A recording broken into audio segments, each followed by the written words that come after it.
One of the best ways to get through a personal crisis is through journaling. And here's a therapist's guide on how to do just that.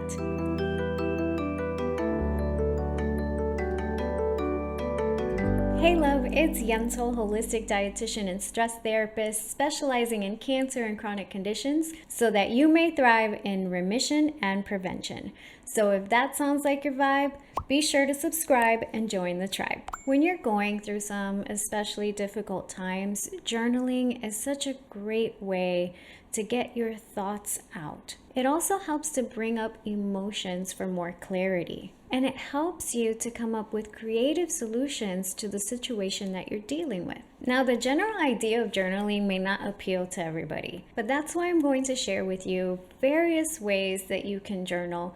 And one of them is bound to appeal to you so that you too may benefit from its therapeutic effects. One great way to journal is through a storybook type of journal. Human beings are natural storytellers, and keeping a story journal can be an excellent way to help you if you're going through depression, struggling with a sudden crisis or unresolved tragedy, or living with a chronic illness. Stories have a beginning, middle, and end, right? So writing a story journal is basically writing like you're telling your story. And this doesn't have to be through handwriting it, but it can also be done through a personal blog. You can do photos as a story journal, and even videos. And some experts advise writing about the same episode several times because the retelling of the story can often bring a new perspective. The next type of journal is a worry book. This format can benefit those suffering from anxiety, stress, or insomnia. First, it helps to have a journal that you like looking at, one with some pretty colors, something that represents you. And you take one of the pages and you draw a line in the center of the page. On the left, you write some of the issues that are upsetting you, and on the right, list some of the steps you've taken to address the problem or some solutions you plan to try. Use this space to plan, organize, and strategize for the future.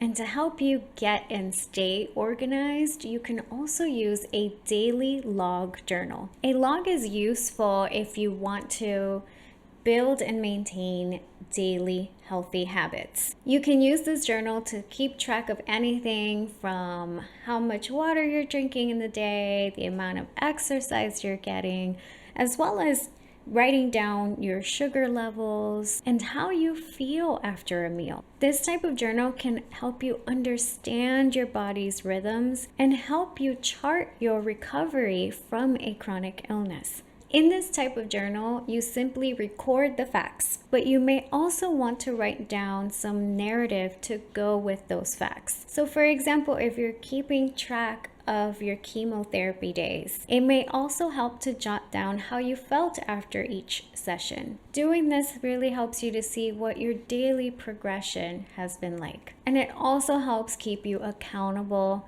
if you notice that there are certain things that are not serving you. Another type of journal that is one of my personal favorites is a couples or a family journal.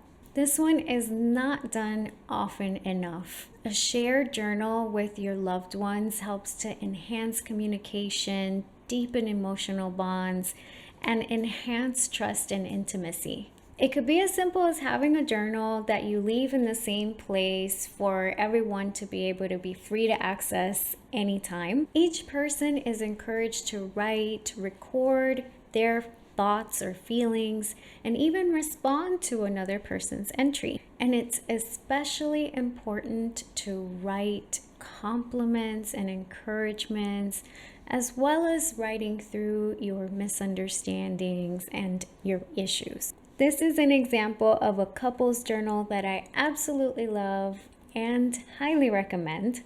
It was a gift from my mom to my husband and I, and it is such a fun journal to go through as a couple.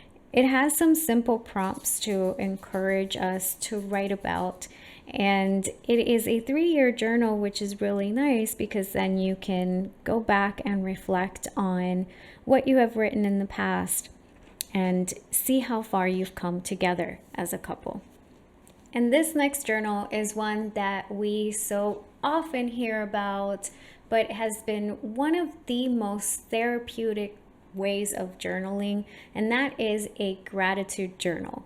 A gratitude journal is especially helpful for someone who has the tendency to be overstressed, depressed, or even pessimistic throughout a crisis. And it's a type of journal that can bring anyone joy. You simply make a list of what you are thankful for, from the smallest to the greatest, from the personal to the global. Every day, you can write anywhere from 5 to 10 things that you are grateful for. And it doesn't matter if you repeat yourself. And a fun bonus type of journaling is through a sketch journal.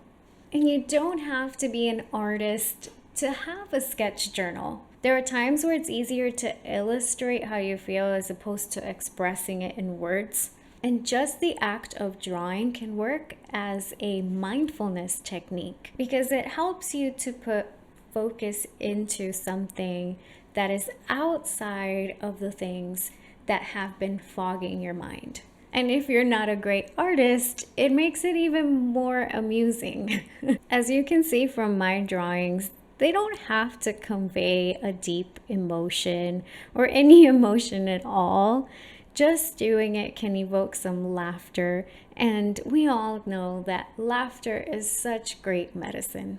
Journaling can also serve as a record of what you are experiencing, and it helps you to see what you have learned from it. And when you go back and read through the experience again at some point in the future, it may shed some light on something that you may take away from the experience. And it can also be a boost of confidence to look back and see how far you've come. So there you have some of my favorite therapist-approved ways of journaling. Was there one that piqued your interest? Hit that like button and let me know in the comments below which one of these you'll be trying next. And remember, you and your body are unique and beautiful. There is no one size fits all. So silence the standards because you are more. One of the best ways to get through, why am I moving so much? Thrive in revision. Oh me. And I love you. All right, go.